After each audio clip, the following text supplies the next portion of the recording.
Hello, dear students. Welcome to the official YouTube channel of the Home Academy. Practice test science का हम शुरू किए हुए थे, जिसमें हमने 3 पार्ट कंप्लीट किए हुए थे और आज चौथा पार्ट होगा। तो इससे पहले आपने उन तीनों पार्टों को देखना है, जिसमें हमने 50 प्लस क्वेश्चन जो है वो कंप्लीट किए हैं। अप्रॉक्सिमेटली 55 क्वेश्चन हमने कंप्लीट किए हैं। और लास्ट में मैंने आपको एक क्वेश्चन पूछा हुआ था, why it is easier to swim in the sea than in river. तो एक फैक्ट बेस्ड क्वेश्चन था कि सी में जो है वो समंदर में जो है वो स्विम करना आसान रहता है रिवर के कंपेयर में। तो ऐसा क्यों होता है?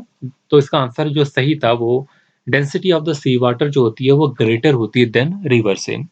तो एक या दो स्टूडेंट ने ही जो है नीचे कमेंट सेक्शन में इसका आंसर दिया था, बाकी उतने इंटरेस्टेड नहीं है। तो आज जो है हम आगे चलेंगे, एक या दो न्यूमेरिकल में ले लेता हूँ, फिर क्वेश्चन हम आगे बढ़ाते हैं। देखिए, इनकी थ्योरी ये जो न्यूमेरिकल है, मैंने पहले इलेक्ट्रिसिटी चैप्टर पढ़ाया हुआ है, उसे आप देखेंगे, उसमें भी न्यूमेरिकल करवाए हैं लास्ट टाइम। तो यहाँ पर जो है क्वेश्चन है हमारे पास, सिंपल सा क्वेश्चन है। 3 इक्वल रेजिस्टेंस है, 3 जो है वो इक्वल रेजिस्टेंस है, when combined in series are equivalent to 90 ohm. किसके बराबर है? 90 ओम के। 90 ओम के बराबर है। 3 इक्विवेलेंट रेजिस्टेंस है, जब हम उनको सीरीज में कंबाइन करते हैं तो वो 90 ओम के बराबर होंगे। आगे कहा गया है the their equivalent resistance when combined in parallel. अब हमने उनको जो है पैरेलल में जो है वो लगाना है, तो उनका इक्विवेलेंट रेजिस्टेंस निकालिए। जब हमने उनको सीरीज में निकाला तो इस आर की वैल्यू कितनी होगी? तो आर की वैल्यू 30 होगी कि नहीं? यहाँ पर आर की वैल्यू 30 है। तो सब निकाल लीजिए। 1/R1, 1/R2, 1/R3 करेंगे तो कितना आ जाएगा? 3/30 आ जाएगा, जिसको हम जो है इसका इनवर्स लेंगे तो वो 30/3 आ जाएगा, जो कि हमारे 10 ओम के बराबर होगा। तो क्वेश्चन नंबर 57 हमारे पास है, a circular coil of a single turn has a resistance of 20 ohm. Let us suppose ये हमारे पास जो है एक सर्कुलर कॉइल है, ये हमारे पास एक सर्कुलर कॉइल है जिसका सिंगल टर्न का रेजिस्टेंस 20 ओम है। अब पूछा गया है which of the following is the correct value of the resistance between the ends of any diameter of the coil. कोई भी इसके दो डायमीटर हम ले लेते हैं, चाहे हम इस तरीके से डायमीटर ले लें या ऐसे। हमने ये ले लिया, ए और बी जो है उसका डायमीटर ले लिया। तो अब पूछा है which of the following is the correct value for the resistance between the ends of the diameter of the coil. ये जो डायमीटर के एंड है, इन पे हमें रेजिस्टेंस इसकी जो है वो वैल्यू देखनी है। हम जानते हैं जो रेजिस्टेंस जो है होगा of a single turn off the coil जो है वो कितना दिया गया है? वो 20 ओम दिया गया है। कितना दिया गया है? 20 ओम दिया गया है। अब हमने इसे जो है हाफ सर्कल बना दीजिए। ए सी बी जो होगा ये हाफ सर्कल होगा, और नीचे ए डी बी जो होगा वो हाफ सर्कल होगा। So the resistance of the half semi circle A C B and A D B जो होगा इट विल बी 10 ओम। तो रेजिस्टेंस हाफ हाफ का कितना होगा? 10 ओम में होगा, क्योंकि बेसिकली ये किस में है? पैरेलल में है। जब पैरेलल में होंगे तो दोनों के रेजिस्टेंस जो होंगे they are diagonally they are parallel. तो हम बोल सकते हैं जो इक्विवेलेंट रेजिस्टेंस होगा वो 20 ओम होगा। तो इसलिए जो इसकी वैल्यू जो होगी वो 10 ओम होगी। तो सही आंसर जो होगा वो 10 ओम होगा। क्वेश्चन नंबर 58 है, काफी अच्छा क्वेश्चन है। Which of the following material does not retain magnetism permanently. तो कौन सा वो मटेरियल है जो मैग्नेटिज्म जो है परमानेंटली रिटेन नहीं कर पाता? तो काफी इंपॉर्टेंट है, अच्छा क्वेश्चन है। तो इसका आंसर आप सभी जो है वो देने की कोशिश कीजिए।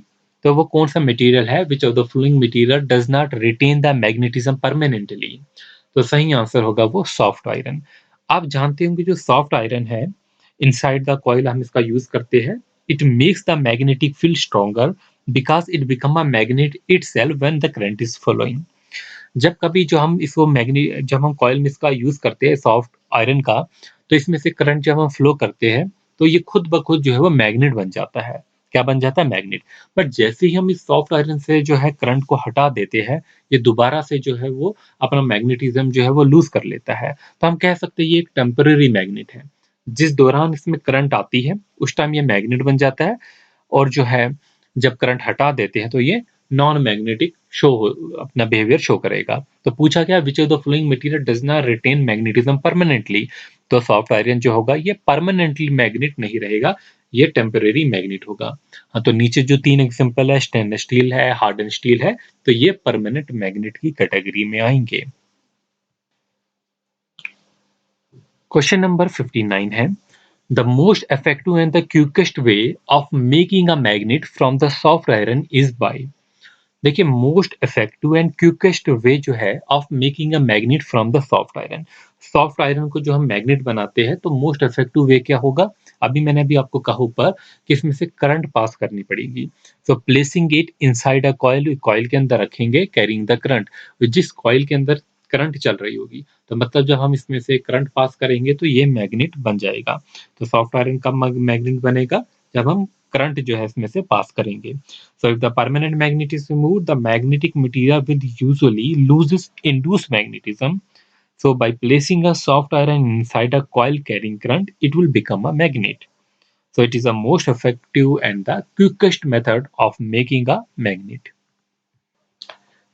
Question number 60 है, काफी इंपॉर्टेंट क्वेश्चन है। Which of the following are the characteristics of the electromagnetic waves? Electromagnetic waves की कैरेक्टरिस्टिक्स बतानी है दिए गए ऑप्शन में से। तो पहला ऑप्शन जो है, दे आर इलास्टिक वेव्स, क्या ये इलास्टिक वेव्स होती है? सेकंड ऑप्शन है, they can move in the vacuum, क्या इलेक्ट्रोमैग्नेटिक वेव्स वैक्यूम से पास हो सकती है? ऑप्शन 3 है, they have electric and magnetic component which are mutually perpendicular. And option 4 है, they move with speed equal to 3 lakh metres per second. तो इन चारों ऑप्शन में से हमें देखना है कि कौन सा ऑप्शन जो होगा वो करेक्ट होगा। तो select the correct answer using the codes given below. तो ऑप्शन अगर चारों करेक्ट है तो ए ऑप्शन होगा, ऑप्शन बी होगा 1 टू 4 में, और अगर दूसरा और तीसरा जो है ऑप्शन करेक्ट है तो ऑप्शन सी होगा। चलिए देखते हैं। आपको थोड़ा बहुत कंसेप्ट तो होगा इलेक्ट्रोमैग्नेटिक वेव, जिसे हम ईएम वेव्स भी कहते हैं। ये वो वेव्स होती है that are created as a result of vibration between the electric field and the magnetic field. तो ये जो है वाइब्रेशन की वजह से होती है, जिनमें इलेक्ट्रिक एंड मैग्नेटिक फील्ड दोनों होते हैं। तो मतलब they have electric and magnetic field component and which are mutually perpendicular. ये वाला जो थॉट होगा ये बिल्कुल ठीक होगा। ठीक है, तो ऑप्शन बी को हम यहाँ पे एलिमिनेट कर सकते हैं। फिर जो है याद रखेंगे, they are found when electric field comes in contact with the magnetic field. तो इलेक्ट्रिक और मैग्नेटिक फील्ड दोनों जो जब कांटेक्ट में आते हैं और वो परपेंडिकुलर होते हैं, एक दूसरे के राइट एंगल पे होते हैं, तो इलेक्ट्रिक मैग्नेटिक वेव बनती है। ठीक है, तो ये हमारा करेक्ट होगा। अब अगला हमारे पास है, क्या ये वैक्यूम से पास होती है कि नहीं? So these wave travel with a constant velocity of 3 into 10 raised to power 8 metre per second in vacuum. तो they can also move in vacuum. ठीक है, तो ये हमारा जो होगा वो करेक्ट होगा। तो ऑप्शन जो होगा हमारे पास 2 एंड 3 जो होगा वो करेक्ट होने वाला है। 3 into 10 raise to power 8 metre per second से जो है ये पास होती है। अगला क्वेश्चन है, क्वेश्चन नंबर 61 है, काफी इंपॉर्टेंट क्वेश्चन है। इससे पहले जो है जेकेएसएसबी के एग्जामिनेशन में इस कंसेप्ट पे क्वेश्चन आ चुका है। Radiation coming from the sun are mostly in the form of, हम जानते हैं मोड ऑफ हीट ट्रांसफर हमारे पास कंडक्शन होता है, कन्वेक्शन होता है, रेडिएशन होती है। अब रेडिएशन जो हमारे पास सन से आ रही होती है, they are mostly in the form of, तो क्या वो सिर्फ लाइट की फॉर्म में होती है? क्या वो light and long wavelength infrared होती है? क्या वो light and short wavelength infrared होती है, या both short and the long wavelength infrared होती है? तो याद रखेंगे, लाइट जो रेडिएशन आ रही होती है, they are in the form of light and long wavelength infrared की फॉर्म में होती है। तो मोड ऑफ ट्रांसफर होता है एक हीट का from one body to another without any actual movement of the particles. ठीक है, तो यहाँ पर एक्चुअल मूवमेंट नहीं होती है पार्टिकल्स की, and without heating the intervening medium, उसी को हम रेडिएशन कहते हैं। तो for radiation there is no need of any medium, medium की जरूरत नहीं पड़ती है। याद रखेंगे एक बात कि रेडिएशन में हमें मीडियम की जरूरत नहीं पड़ती है, क्योंकि ये एक इलेक्ट्रोमैग्नेटिक नेचर इसका है। So radiation coming from the sun are mostly in the form of light, light की फॉर्म में होती है, एंड लॉन्ग वेवलेंथ इंफ्रारेड। याद रखेंगे लॉन्ग वेवलेंथ होती है, शॉर्ट वेवलेंथ इंफ्रारेड नहीं होगी, लॉन्ग वेवलेंथ इंफ्रारेड होगी। एक और फैक्ट बेस्ड क्वेश्चन होगा, क्वेश्चन नंबर 62 है, a number of images of a candle flame can be seen in a thick mirror, the brightest image is. आप जानते हैं जब भी आप कैंडल जलाएंगे, कैंडल फ्लेम जो बनता है, अगर आप उसे जो है थिक मिरर में देखेंगे, बहुत सी इमेजेस उसमें बनेगी, तो बोलिए वो ब्राइटेस्ट इमेज जो होगी वो कौन-सी होगी? फर्स्ट होगी, सेकंड होगी, थर्ड होगी या फोर्थ होगी? तो number of images of a candle flame जो बन रही है, they can be seen in a thick mirror, the brightest images, तो ब्राइटेस्ट इमेज कौन-सी होगी? तो इसका सही आंसर होगा सेकंड। याद रखेंगे फर्स्ट नहीं होगी, सेकंड वाली जो है होगी। क्योंकि देखो एक थिक प्लेन मिरर जो होता है, it forms a number of images due to the multiple reflection. Multiple reflection की वजह से यहाँ पर बहुत सी इमेजेस बनती है, और जो फर्स्ट इमेज होती है वो वीक होती है due to the weak reflection. तो पहली जो होती है वीक रिफ्लेक्शन की वजह से बनती है, तो we get a fainter first image. अच्छा, जो सेकंड होती है, जो सेकंड इमेज होती है, is due to the strong reflection from the back silvered, जो उसमें सरफेस बनाई जाती है, वो हम जानते हैं कि good reflector of the light होती है। इसकी वजह से हमें ब्राइटेस्ट सेकंड जो है वो सर हमें जो है सेकंड फ्लेम मिलेगा, सेकंड इमेज भी हम कह सकते हैं। तो याद रखेंगे सेकंड। एक और क्वेश्चन है, क्वेश्चन नंबर 63, जिसको आप डायरेक्ट याद ही रख लेंगे।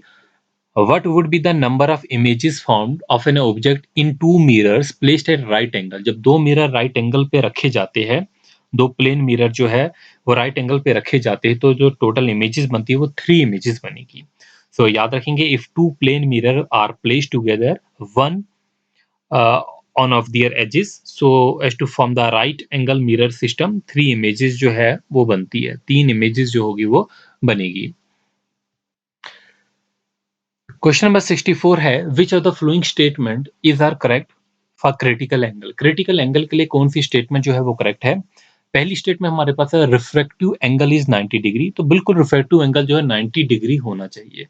ऑप्शन बी है, light rays goes from rare to denser medium, ये गलत बात होगी। लाइट रेज जो है वो डेंसर से रेयरर की तरफ जानी चाहिए, तो हमारा पॉइंट थर्ड ठीक होगा। तो वन एंड थर्ड जो है ठीक है, तो मतलब ऑप्शन बी जो होगा आपका वो करेक्ट होगा।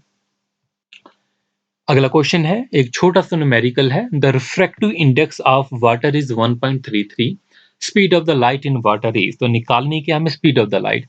Speed of the light v is equal to जो होगा हमारे पास c अपॉन n होगा। n क्या होगा हमारे पास रिफ्रैक्टिव इंडेक्स होगा, और हम जानते हैं c की वैल्यू कितनी होगी, 3 इंटू 10⁸ होगी, मतलब 3 इंटू 10⁸ होगी, 3 इंटू 10⁸, ये हमारे पास 3 इंटू 10⁸ होगी, और डिवाइडेड बाई 1.33 होगा, 1.33 होगा। तो आप इसे निकालिए, क्या निकलेगा वो आंसर होगा आपका। ठीक है, 3 इंटू 10⁸ होगा, डिवाइडेड बाई 1.33 होगा, तो आपका आंसर जो होगा अप्रोक्सीमेटली 2 पॉइंट समथिंग आएगा। तो एग्जैक्ट आंसर जो भी होगा वो आप नीचे कमेंट सेक्शन में जो है वो लिखेंगे। ठीक है, तो एग्जैक्ट आंसर जो है आप नीचे कमेंट सेक्शन में लिखेंगे, ये 3 है, 3 इंटू 10⁸ होगा। तो आज का जो है सबसे इंपॉर्टेंट क्वेश्चन है, colour of the eye is due to, structure of human eye मैंने ऑलरेडी पढ़ा चुका हूँ पहले। ठीक है, तो यहाँ पर जो है उसी से रिलेटेड क्वेश्चन है, कलर ऑफ द आई जो है इज ड्यू टू, आई का जो कलर होता है, जैसे कि किसी की ब्राउन होती है, किसी की उसमें ब्लू टाइप होती है, या किसी की कोई और कलर होता है आई का, तो कलर ऑफ द आई जो होता है इज ड्यू टू, या आइरिस की वजह से होता है।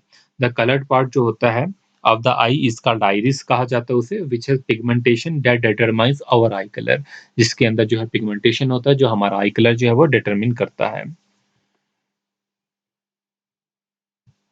अगला क्वेश्चन हमारे पास है, question number 67, which defect cannot be corrected by using any type of spectacle lenses? तो कौन सा वो डिफेक्ट है आई का जो कि करेक्ट नहीं हो पाता है? आप जानते हैं मायोपिया, हाइपर मेट्रोपिया या एस्टिग जो है मेटिज्म के बारे में, तो ये हमने पढ़े भी है पहले, जो थ्योरी की वीडियोस थी उनमें। अब जो है यहाँ पर पूछा गया which defect cannot be corrected, तो यहाँ जो कैटरैक्ट होता है ये हम लेंस से जो है इसे ठीक नहीं कर पाते हैं। तो याद रखेंगे, cataract can not be cured by the spectacles. In cataract natural जो लेंस होती है इसे जो है रिप्लेस करना पड़ता है आर्टिफिशियल लेंस से, यही एक सोल्यूशन जो होगा इसे ठीक करने का। क्वेश्चन नंबर 68 है, which apparatus is use to measure the intensity of the light? तो कौन सा ऑपरेटस जो है वो यूज किया जाता है to measure the intensity of the light, intensity of the light को मेजर करने के लिए? तो वो सही आंसर जो होने वाला है वो लक्स मीटर होगा। याद रखेंगे लक्स मीटर जो है वो यूज़ किया जाता है to measure the intensity of the light. Intensity of the light को जो है मेजर करने के लिए हम लक्स मीटर का जो है वो यूज़ करते हैं। तो होपफुली जो है यहाँ तक जो है वो आपका जो है वो ठीक हो गया होगा। तो आज का जो है आपके पास होमवर्क जो है वो ये है, क्वेश्चन नंबर 69 है, consider the following statement about the visible light, UV light and X-ray. तो यहाँ पर जो है इनके बारे में आपको बताना है कि कौन-सी स्टेटमेंट जो होगी वो करेक्ट होगी। यहाँ पर जो है 3 से 4 ऑप्शन दिए गए हैं और आपको चूज़ करना है सही आंसर क्या होगा। क्या 1, 2, 3 तीनों स्टेटमेंट जो होगी वो ठीक होगी या सिर्फ 1 एंड 2 स्टेटमेंट ठीक होगी या तो 2 एंड 3 है या ओनली 1 है। तो पहली स्टेटमेंट है the wavelength of visible light is more than X-ray. बिल्कुल जो है वो ठीक स्टेटमेंट है कि विजिबल लाइट की जो वेवलेंथ होती है वो ज़्यादा होती है देन द एक्स-रे। ठीक है? ये हमारे पास जो है वो पहली स्टेटमेंट है। फिर आगे हम पढ़ेंगे the energy of the X-ray of the photon is higher than that of UV light and photon. ये भी जो है वो सही स्टेटमेंट है। एंड ऑप्शन सी 3 है the energy of the UV light photon is less than that of the visible light of photon. तो ये देखिए तीनों स्टेटमेंट आप नीचे जो है वो आप बताएँगे कि ऑप्शन ए, बी, सी और डी क्या आएगा। क्वेश्चन नंबर 69 और आगे लिखेंगे ए, बी, सी, डी क्या आएगा। तो याद रखेंगे वेवलेंथ जो होती है विजिबल लाइट की वो ज़्यादा होती है than that of the X-ray, ये तो याद ही रखेंगे। और energy of the X-ray of the photon जो होती है वो भी ज़्यादा होती है than that of the UV light के फोटॉन से। इस वीडियो में जो क्वेश्चन थे कुछ डिफरेंट टाइप के थे, कुछ डिफिकल्ट टाइप भी थे, कह सकते हैं। और आगे जो हम केमिस्ट्री के क्वेश्चन लेने वाले ईज़ी अच्छे लेवल के क्वेश्चन लेंगे। एक ही क्वेश्चन में जो है 5-5 पॉइंट्स जो है कवर करने की कोशिश करेंगे। तो इस टाइप के क्वेश्चन होंगे जैसे कि आप देख रहे हैं, ठीक है?